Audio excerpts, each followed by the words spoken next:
Hello my friends, it's the Game Boy Geek here, and today a mysterious meteorite has given you and your closest friends and family members amazing new gifts, superpowers like fire manipulation and flight. Together, you've all agreed to move to Superb City to fight crime and protect its citizens under the new superhero code. Using your newfound superpowers, nearby objects, and your real-life knowledge and creativity, you and your team of aspiring superheroes must work together to avert crises and keep Superb City safe. But beware, with superpowers comes super corruptibility. Some on your team may just be biding their time before they reveal their true sinister selves. Be mindful of those closest to you who know all your deepest fears and weaknesses. They just might use those secrets against you. You, Superpowered, is a social deduction party game where you roleplay as yourself with superpowers. It's for 3 to 8 players, ages 13 and up, takes 20 to 60 minutes to play, and is published by Neon Mew Games. It's on Kickstarter right now, so I'm going to show you how the game works, and then I'll see you on the other side.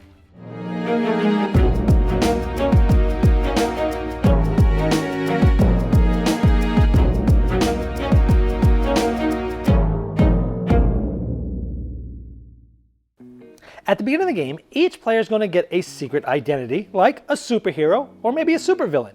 And there's a certain amount of these cards out in the game depending on the amount of players. Now in addition to that, each player will also get a secret weakness, like the orange malite or the yellow malite. And these hinder these players from possibly averting crises, which is very important to trying to successfully complete missions. And missions are important because that's one of the main factors in winning or losing the game.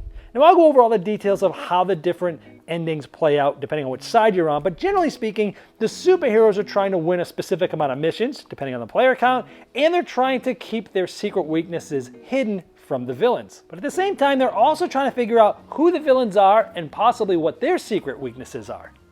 Now the supervillains are trying to do the opposite. They're also trying to win missions, and they're trying to keep their secret weaknesses hidden from the superheroes, and they're also trying to figure out who the superheroes are and trying to figure out their secret weaknesses.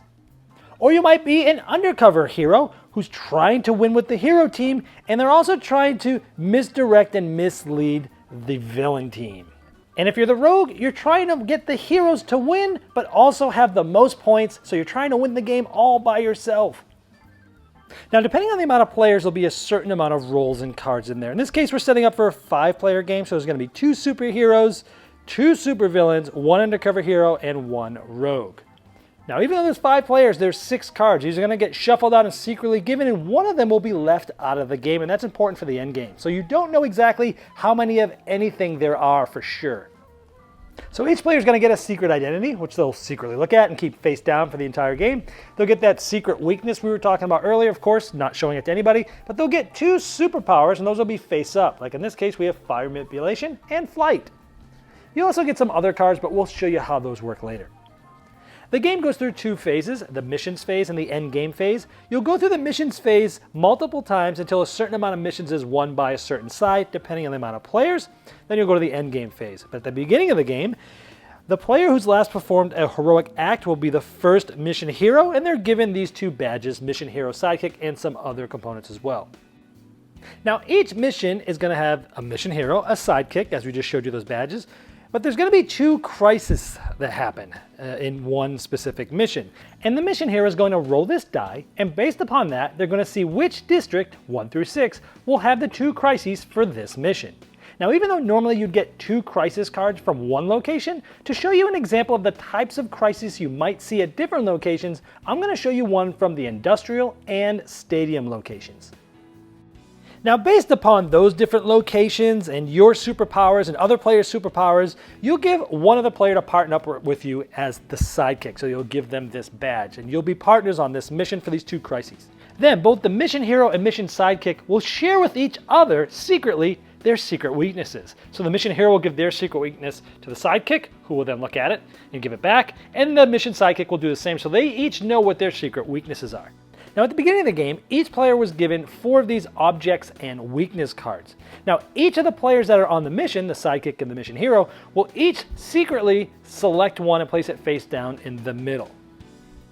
The mission hero will either point to one of the other players that aren't in this mission to secretly put one in. Or instead of that, they can't trust anyone, they don't know who to trust, they can actually draw 2 of them from the actual draw deck of these cards. And once all those cards have been gathered, you shuffle them up so you can't tell which cards came from which players, and then you flip them face up. Now, we got to see each other's secret weakness. Now, when I looked at the sidekicks, their secret weakness was yellow malite. Now, I actually played this card secretly down because I knew that their weakness is not orange, it's yellow, so it was cool to play this one. Now, the rest of them out there, as we said, some of them could have came from the top of the deck in this case. They probably did. Like this one is a yellow malite, which is this player's weakness. Now, my weakness, secret weakness, is blue, let's just say, is the mission hero. So this is the sidekick's weakness, and this is my weakness, the mission hero.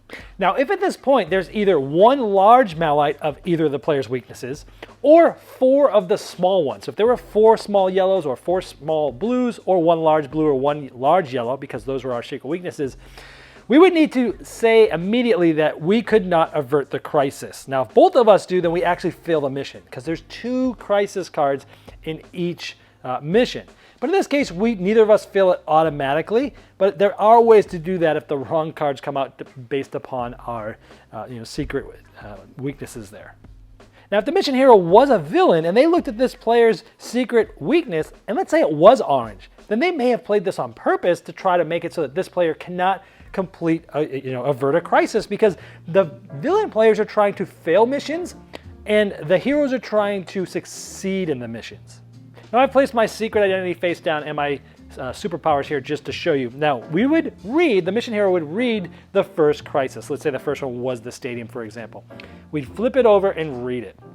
No nets. While patrolling the circus inside the arena, you see that the trapeze act has gone terribly wrong and one performer is now falling to the ground below. The objective is to catch the performer before she hits the ground.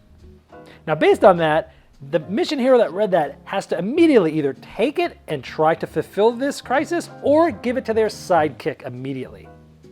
Now, let's say we kept it. Whoever has the card in the crisis has just 30 seconds to explain how you can accomplish the objective and avert the crisis. Now, if you're a hero, you must be honest, forthcoming, and obey the superhero code, but villains and rogues may lie or hide truths. Now, players can only perform acts in their explanation that they can honestly perform in real life or acts made possible by your superpowers.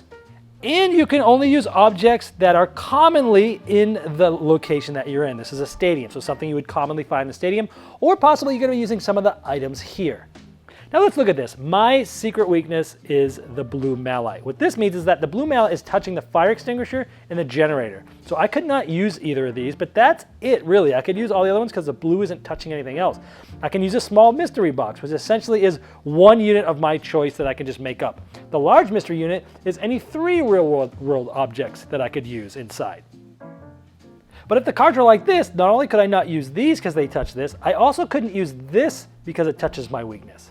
So let's say I had 30 seconds. I would say, well, clearly the trapeze artist is falling and I have flight. I can fly up to 15 miles an hour while carrying or towing up to 2 times my body weight. So I fly in, I catch the trapeze artist, and I bring him to safety. But I also see this large mystery unit, and inside I find nets, pulleys, and rope to ensure that no other trapeze artist will fall in the future. Now, each player that's not on this mission will have one of these judging cards, which has success or failure. And each player is secretly and simultaneously going to reveal whether they think that crisis was a success or it was a failure. Now, real life fears, weaknesses, and inabilities of the players must be considered. For example, if you're afraid of heights in real life and allergic to cats, you can't say that you would climb to the top of a tall tree and rescue a cat. If you do, the judges who know you and your fears in real life should fail you. And each player can ask 1 question to clarify their explanation if they'd like. And any doubts or questions raised due to the superpowers or objects or anything with the crisis is up to each individual judge's interpretation. Now, a majority vote needs to happen in order for it to be a success, meaning more successes than failures. If it's a tie or there's more failures, then the crisis is deemed a failure. Now, all votes are final, and heroes must judge honestly, but villains and rogues can judge to their own advantage. Then each player that has one of these cards is going to vote on possible style points. They can vote for 2, 1, or none. They all do that simultaneously. Now let's say it was a success. In this case, it's going to be worth 3 points. Then you would help score this. Now, let's say it was me. I would have gotten 3 crisis points because the card said 3 points. If I had not done it successfully, it would have been -3. Then we get the style bonus. So we look at the number of judges there were, and we look at the range of all the style bonuses, and it tells you how many style bonuses to award there. Now, if I had used any of these objects, keep in mind I couldn't have used these because this was my weakness, but let's say that wasn't my weakness and I used a generator. When I'm done, I must place this token there, and that just means this item's used and it cannot be used by my sidekick on the next, when they try to avert the crisis. You don't ever put them on the mystery units, but you can block the secret weakness of the other player, and this is going to help people see possibly who is what and what secret weaknesses they might have. And you can never put out more than 3 of these on a turn. Now, when using these, essentially you verbally say them as you're going through, but you don't put the tokens on until after. So in this case, we just assumed I said I was removing a yellow malite during my my pitch there. Then the other player on this mission will then flip the next card and read the crisis card. In this case, it would have been the sidekick because I did the first one. And this one says, breaking news situation. The reporter Leslie Long has been kidnapped and is being held hostage and guarded by 3 hungry pit bulls on the roof of the 20-story tall Tyson Towers. The objective is to quickly get the roof and rescue Leslie away from the hungry dogs before they chew through their leash. Now let's say the sidekick's superpowers were technokinesis and plant manipulation. They'd have 30 seconds to try to avert the crisis. So they say, hey, I ran up the 20-story tall building. I got to the top. I was looking around. I saw that there was a generator there. So I used my technokinesis to hack into that generator, turn the power off, which unlocked the gate that was holding her kidnapped. And when I did that, I also found a large mystery unit and found dog bones, raw meat, and some vegetables to throw down there to get the dogs off and rescue her. Now let's assume that the votes were that it was averted successfully. So Greg would have gotten the +3 because that was the number on the card. And let's just say for the style bonus he got 2. Now because both crises were averted, the mission was successful. And if it's successful, the heroes win that mission. You put an H there. Also, Dan was the hero, the mission hero, and because it was a successful mission, they get +2. Now if both crises were failed, they would put a V here because the villains would have won the mission, and the mission hero would have gotten -2 in the hero bonus. Now, if one crisis was averted in the mission and the other one was not, whichever one had a higher point value, that's who would win the mission. So if the higher value was the one that failed, then the villains would win the mission, and if it was more, then the heroes win. If it's tied, the villains win it. Then the mission hero badge is passed clockwise, and you'll start this all over again. You'll continue this until a certain amount of missions is won by a certain side, depending on the amount of players. For example, in this 5-player game, you need 3 missions to win the missions phase. Now, as the different missions go on, the different people are going to get a certain amount of points, and after the missions phase ends, you'll take all the points for each player, you'll add them up, and you'll put them here where it says popularity points. At the end of the missions phase, you'll go on to the Endgame phase. In this phase, if the villains have won the missions phase, the player with the most popularity points on the score sheet will get the hero leader card. And at that point, if the player that has this is a villain, they can reveal and all of the villains have won.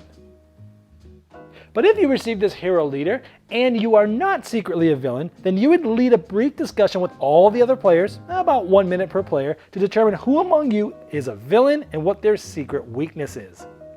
So let's say after the discussion you say, you're a villain, and I think your secret weakness is yellow malite. This player would flip it and go, yep, I'm a super villain, and yes, I have a yellow malite. And you'd keep doing this one at a time, trying to get all the supervillains. Now, if you leave any supervillains out, or if you are wrong on either saying some of the supervillain or their secret weakness, the villains immediately win. Now, keep in mind, there's always a roll out of the game because there's always one more roll cards than the amount of players. And you might say there's no villains left. We've gotten them all, and the last one is out of the game. And you would go ahead and check, and if so, hey, you would win. And if not, well, you'd lose, and the villains would win. Now, if you're able to 100% identify all of the villains and all their secret weaknesses, you would reveal your secret identity. If you're a superhero or an undercover hero, then all of the hero team wins. However, if at that point you were the rogue, you're the only person to win the game. Now that's what would have happened if the villains had won the missions phase. Now if the heroes won the missions phase, all of the villains and any undercover hero who's pretending to be a villain, they would immediately identify themselves as villains, but they don't reveal their secret identity cards. Then you'd look at the score, and whoever from those villains had the fewest popularity points becomes the villain leader. Now if at that point, the player that has the villain leader is actually the undercover hero, they flip this over, show everybody, and they win with the heroes. However, if the villain leader is not secretly the undercover hero, then this player leads a brief discussion, just like we had talked about earlier. They're trying to figure out who all the heroes are and all their secret weaknesses one by one in the same process I showed you earlier. Meaning, if the villain leader correctly identifies all the heroes and their secret weaknesses, including the undercover hero, then the villains would win. However, if you fail to do that, then the heroes win. Unless in that case, the person that is the rogue has the most points. And in that case, instead of the heroes winning, the rogue would win by themselves. And finally, I want to show you that the different badges, like the mission hero and the mission sidekick going through the mission phase, on the back sides has the step-by-step instructions of what you would do with those roles. And same for the endgame phase, the hero leader badge and the villain leader badge also will walk you through each of the steps. Well, there you have Superpowered. And as I showed in the overview, it not only has elements of social deduction, where you're trying to figure out who the others are along with their secret weaknesses, but you're also role-playing and using creative stories to show how you'd avert the crisis. Now, if you'd like to see the final art and components and all the different pledge levels available, you can click the link below me in the description of this video, and it will take you directly to the Kickstarter project page, and I'm sure the fine folks at Neon Mew Games would love your support.